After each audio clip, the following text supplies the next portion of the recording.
Hello everyone, welcome to Nikki Newton's YouTube channel and please do like, share and subscribe for more videos. And one more outfit from scratch, ఇది వచ్చేసి శారీ అన్నమాట. So ఈ శారీ నేను ఇప్పుడు చాలా trending అవుతుంది కదా పర్పుల్ కలర్ ఫ్రాక్తోని ఇలా. సో నేను ఫస్ట్ ఒక పిక్ పెట్టాను కదా, ఆ పిక్లో చూస్తున్నట్టు నేను డ్రెస్ డిజైన్ చేయబోతున్నాను. సో ఇలా చూడండి, శారీ వచ్చేసి ఇలా ఫోల్డ్ చేసుకున్నాను. కొంగు పార్ట్ పళ్ళు పార్ట్ డివైడ్ చేసుకొని నేను కంప్లీట్ శారీని ఇలా ఫోల్డ్ చేసేసుకొని మన బాటమ్ హైట్ అనేది మెజర్ చేసుకొని నేను ఇక్కడ మెజర్ చేసుకుంటున్నాను. చూడండి, మెజర్ చేసుకొని మార్క్ చేసుకొని దాన్ని అక్కడ కట్ చేసుకుంటున్నాను. ఒక 1 ఇంచ్ ఎక్స్ట్రా తీసుకుంటే మనకు కుట్లకపోతే మిగతాది మనకు స్కర్ట్కి అంటే బాడీకి స్కర్ట్కి మిగులుతుంది అన్నమాట. సో చూడండి, ఇది వచ్చేసి బాటమ్ పార్ట్. చూడండి, ఇది 4 ఫోల్డ్స్ ఉంటుంది కదా, తర్వాత నేను 2 ఫోల్డ్స్ కట్ చేసుకుంటాను, ఎందుకంటే ఏ పార్ట్కి ఆ పార్ట్ డివైడ్ చేసుకున్నట్టు. తర్వాత ఇది వచ్చేసి బాడీ పార్ట్ కోసం నేను 10 ఇంచ్ తీసుకున్నాను.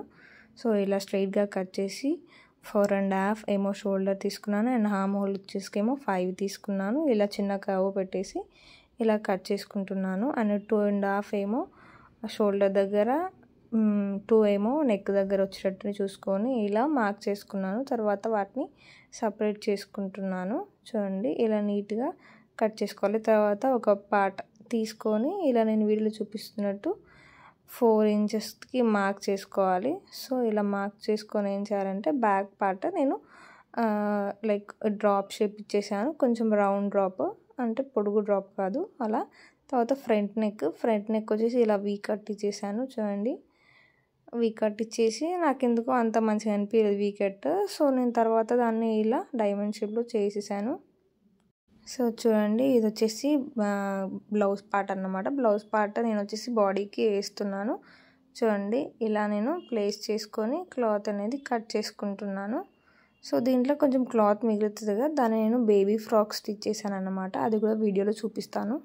సో చూడండి, ఇప్పుడు వచ్చేసి హ్యాండ్స్కి నేను ఆ బార్డర్ తీసుకున్నాను. ఇది వచ్చేసి కొంగు పార్ట్, కొంచెం కలర్ఫుల్గా ఉందని కొంగు పార్ట్ తీసుకున్నాను. లైనింగ్ క్లాత్ కూడా నేను ముందే కట్ చేసుకున్నాను. సో చూడండి, ఇది వచ్చేసి హ్యాండ్స్ లైనింగ్ నేను కొంచెం ఎక్స్ట్రానే తీసుకున్నాను. తర్వాత రిమైనింగ్ ఏమంటే కట్ చేసుకోవచ్చు కదా అని ఏ మెజర్మెంట్ ఏం తీసుకోలేదు, అలా కట్ చేసుకున్నాను. సో చూడండి, ఇప్పుడు వచ్చేసి బాటమ్ పార్ట్కి చిన్న ఫ్రిల్స్ అనేది పెట్టేసుకుంటున్నాను. నీట్గా చిన్న ఫ్రిల్స్ మంచిగా కుచ్చి వచ్చేటట్టు మీరు పెట్టుకోవాలి. చూడండి, నేను వీడియోలో ఎలా చూపిస్తున్నానో అలా ఏదైనా పిన్ ఇంకేదైనా ఆబ్జెక్ట్తోని మనం చూసుకుంటూ మన నడుము ప్రకారం అంటే క్లయింట్ మెజర్మెంట్స్ ప్రకారం మనం స్టిచ్ చేసుకోవాలి. చూడండి, నేను ఇక్కడ ఎంత పెట్టుకుంటున్నానంటే 14.5 అలా పెట్టుకున్నాను. చిన్న పాపే కాబట్టి సరిపోతుంది. తర్వాత నేను లైనింగ్ క్లాత్ డైరెక్ట్గా జాయిన్ చేస్తున్నాను. లైనింగ్ క్లాత్ని కూడా 2 మీటర్స్ 2.5 అలా తీసుకున్నాను. సో తర్వాత దాన్ని ఏం చేశానంటే సపరేట్ అంటే హాఫ్ చేసేసి నేను ఇలా డైరెక్ట్గా జాయిన్ చేస్తున్నాను. ఎందుకంటే ఎక్కువ లైనింగ్ క్లాత్ మనం ఏం తీసుకోవట్లేదు కాబట్టి మనం డైరెక్ట్గా జాయిన్ చేసుకుంటే సరిపోతుంది. టైం అనేది మనకు కొంచెం సేవ్ అవుతుంది అన్నమాట. సో చూడండి, ఇలా నేను డైరెక్ట్గా లైనింగ్ అనేది జాయిన్ చేసుకుంటున్నాను. మీకు కావాలంటే మీరు సపరేట్గా ఇలా లైనింగ్ క్లాత్ని స్టిచ్ చేసుకొని తర్వాత దీని మెజర్మెంట్స్ ప్రకారం మీరు తర్వాత దీనికి జాయిన్ చేయొచ్చు అన్నమాట. అంటే మెయిన్ క్లాత్కి నేను డైరెక్ట్గా జాయిన్ చేశాను అంతే. అలా 2 పార్ట్స్ చేసుకోవాలి. అది ఒక ఫ్రంట్ పార్ట్. తర్వాత వచ్చేసి నేను బాడీ పార్ట్ స్టిచ్ చేసుకుంటున్నాను. ఇలా main cloth side proper side lining అనేది ప్లేస్ చేసేసుకొని ఇలా చుట్టుకుట్టు వేసుకొని కట్ చేసుకొని ఇలా కచెక్స్ పెట్టుకోవాలి. తర్వాత ఇలా రివర్స్ తీసుకొని దాని మీద నుంచి చిన్న కుట్టు వేసుకోవాలన్నమాట. కుట్టు అనేది ఈవెన్గా వచ్చేటట్టు చూసుకోండి, ఎందుకంటే పాదం ఇంచుతో వచ్చేటట్టు చూసుకోండి, అట్లయితే ప్రాపర్గా ఉంటుంది. తర్వాత చుట్టుకుట్టు వేసుకోవాలి. చుట్టుకుట్టు వేసుకొని ఎక్స్ట్రా క్లాత్ అంతా మనం కట్ చేసుకోవాలన్నమాట. చుట్టుకుట్టు కావాలంటే మనం పెద్ద కుట్టు కూడా వేసుకోవచ్చు, చిన్న కుట్టు వేయాలని ఏం లేదు. ఎందుకంటే ఒకవేళ ముడతలు వచ్చినా కూడా మనం దాన్ని రిమూవ్ చేసుకునేలాగా ఈజీగా ఉంటుంది. సో ఇలా ఎక్స్ట్రా క్లాత్ అంతా కట్ చేసుకొని ఇలా టాకాల కోసం ఇలా మార్క్ చేసుకొని నేను టాకాలు పోసుకుంటున్నాను. సో చూడండి, ఇలా 2 సైడ్స్ నేను ఈక్వల్గా వచ్చేటట్టు డబుల్ స్టిచ్ వేసుకున్నాను టాకాలకు కూడా, ఎందుకంటే కుట్లు ఊడిపోకుండా పిగిలిపోకుండా. సో తర్వాత వచ్చేసి బ్యాక్ అన్నమాట. ఇది బ్యాక్ రౌండ్ నెక్ కదా, నేను అంటే డ్రాప్ నెక్ కదా, నేను థ్రెడ్స్ అనేది ఇప్పుడే అంటే డైరెక్ట్ లోడింగ్ లెక్క చేసేసి డైరెక్ట్ లైనింగ్లోనే పెట్టేస్తున్నాను అనమాట. ఇలా వీడియోలో చూపిస్తున్నట్టు పెట్టుకుంటే అది లోడింగ్ లెక్క మనకు థ్రెడ్ అనేది బయటికి కనిపించదు, చాలా నీట్గా ఫినిషింగ్ ఉంటుంది. చూడండి ఇలా పాదమించి గ్యాప్తోని కుట్టు వేసుకోవాలి. కుట్టు వేసుకున్న తర్వాత ఆ ఎక్స్ట్రా క్లాత్ అంతా మనం కట్ చేసుకోవాలి. మనం థ్రెడ్ పెట్టిన ప్లేస్ ఉంటుంది కదా, అక్కడ రఫ్ కొట్టుకోవాలన్నమాట. రఫ్ కొట్టుకుంటే మనకు థ్రెడ్ అనేది స్ట్రాంగ్గా ఉంటుంది అక్కడ. తర్వాత ఎక్స్ట్రా క్లాత్ అంతా ఇలా కట్ చేసుకోవాలి. కట్ చేసుకున్న తర్వాత మనం నాకు కొంచెం ఎందుకంటే నేను అది కుట్టు సరిగా పడలేదు, అందుకే నేను మళ్ళీ కుట్టు వేశాను. సో చూడండి ఇలా కచెక్స్ పెట్టుకున్న తర్వాత నేను దాన్ని ఇలా డైరెక్ట్గా రివర్స్ తీసాను. అలా థ్రెడ్ పెట్టి తీస్తే కూడా కార్నర్ అనేది ప్రాపర్గా వస్తుంది. సో చూడండి తర్వాత దాని మీద నుండి చుట్టు కుట్టు వేయాలి. సేమ్ చిన్న కుట్టు ఈవెన్గా వచ్చేటట్టు వేయాలన్నమాట. ఫినిషింగ్ అనేది నీట్గా కనిపిస్తుంది. చూడండి ఇలా వేస్తున్నానో మీరు కూడా అలాగే వేయండి. ఇప్పుడు మనకు బ్యాక్ పార్ట్ కూడా రెడీ అయిపోయింది. దానికి కూడా చుట్టు కుట్టు వేసేసుకొని ఎక్స్ట్రా క్లాత్ అంతా కట్ చేసుకోవాలి. చూడండి నేను ఎలా హ్యాండ్ అని ప్లేస్ చేస్తున్నానో ముడతలు రాకుండా. తర్వాత బ్యాక్ సైడ్ కూడా టాకాలు పోసుకుంటున్నాను. 3 ఇంచుల పోసుకోవాలి. తర్వాత దానికి హ్యాంగింగ్స్ అనేది సింపుల్గా ఇచ్చేసాను. సో చూడండి ఇలా. తర్వాత front and back part shoulders ఉంటాయి కదా, అవి ఇలా నేను వీడియోలో చూపిస్తున్నట్టు షోల్డర్స్ దగ్గర జాయిన్ చేసుకోవాలన్నమాట. డబుల్ స్టిచ్ వేసుకోవాలి. డబుల్ స్టిచ్ వేసుకుంటే కుట్టు పిక్కలకుండా ఉంటుంది. తర్వాత హ్యాండ్ కదా, సో హ్యాండ్కి వచ్చేసి నేను కింద బాటమ్ దగ్గర అంటే బార్డర్ ఉంటుంది కదా, ఆ బార్డర్ని ఇలా స్టిచ్ చేసుకొని లైనింగ్ క్లాత్ని ఇలా రివర్స్ తీసుకొని పైన కుట్టు వేసుకొని ఫోల్డ్ చేసుకుంటున్నాను.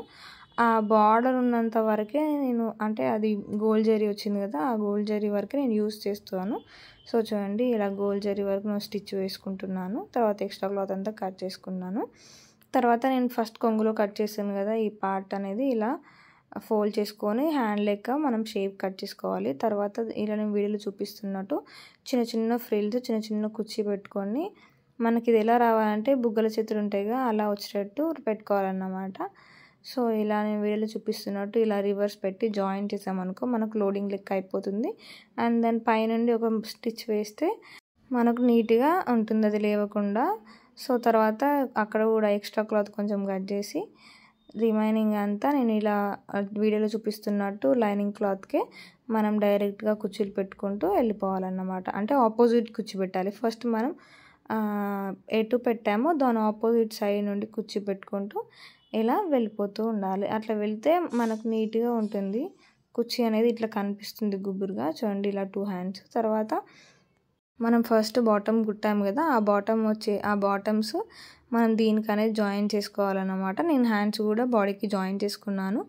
తర్వాత బాడీకి మనం ఆ బాటమ్ పార్ట్ని జాయిన్ చేసుకుంటే అయిపోతుంది. తర్వాత చూడండి సైడ్ స్టిచ్ అనేది చేసుకోవాలి. మీకు వర్లాగ్ ఉంటే సైడ్ వర్లాగ్ కూడా చేసుకోవచ్చు. నాకు సైడ్ వర్లాగ్ లేదు, అందుకే నేనేం చేయట్లేదు. సో చూడండి ఇలా లైనింగ్ క్లాత్ కూడా పెద్దగానే పెట్టాను కాబట్టి నేను దాంట్లోనే అంటే అన్ని లైనింగ్ అండ్ మెయిన్ క్లాత్ని మొత్తం కలిపి జాయిన్ చేస్తున్నాను. చూడండి ఇలా ఒక స్టిచ్ వేసుకున్న తర్వాత లాస్ట్కి వచ్చేసరికి మనం రఫ్ కొట్టుకోవాలి. ఎక్స్ట్రా క్లాత్ అంతా ఇలా కట్ చేసుకోవాలి. తర్వాత నేను ఏం చేశానంటే దాన్ని ఫోల్డ్ చేశాను, మొత్తం ఫోల్డ్ చేసి స్టిచ్ చేశాను. చూడండి మన ఫ్రాక్ అనేది రెడీ అయిపోయింది. ఎంత బాగుందో, ఎంత క్యూట్గా ఉందో ఫ్రాక్ వచ్చేసి. అండ్ హ్యాండ్స్ కూడా చూడండి ఎంత బ్యూటిఫుల్గా వచ్చాయో చిన్న పఫ్తోని. అండ్ బ్యాక్ నెక్ ఇట్లా రౌండ్గా డ్రాప్ లెక్క వచ్చేసింది అన్నమాట. చూడండి ముందేమో కొంచెం స్వీట్ హార్ట్ షేప్ లెక్క ఇచ్చాను. నేను రిమైనింగ్ క్లాత్ ఉంది అనగా అది బేబీ ఫ్రాక్ స్టిచ్ చేశానని చెప్పాను కదా. సో చూడండి ఇది 1.5 year 2 years 3 years బేబీ వరకు కూడా సరిపోతుంది అన్నమాట. ఒక శారీలో 2 ఫ్రాక్స్ మనం చేసుకోవచ్చు. చూడండి నేను అలా చూపిస్తే మీకు షేప్ కనిపించలే అని ఇలా డాల్కి వేసి చూపిస్తున్నాను. సో చూడండి ఎంత బాగుందో. తర్వాత ఇలా వాల్కి పెట్టి కూడా మీకు చూపిస్తున్నాను. గేర కూడా ఎంత బాగుందో చూడండి. ఇలా శారీస్ తీసుకొని డ్రెస్ కన్వర్ట్ చేస్తే చాలా బాగుంటుంది. ఇలాంటి వీడియోస్ కోసం please do like, share and subscribe.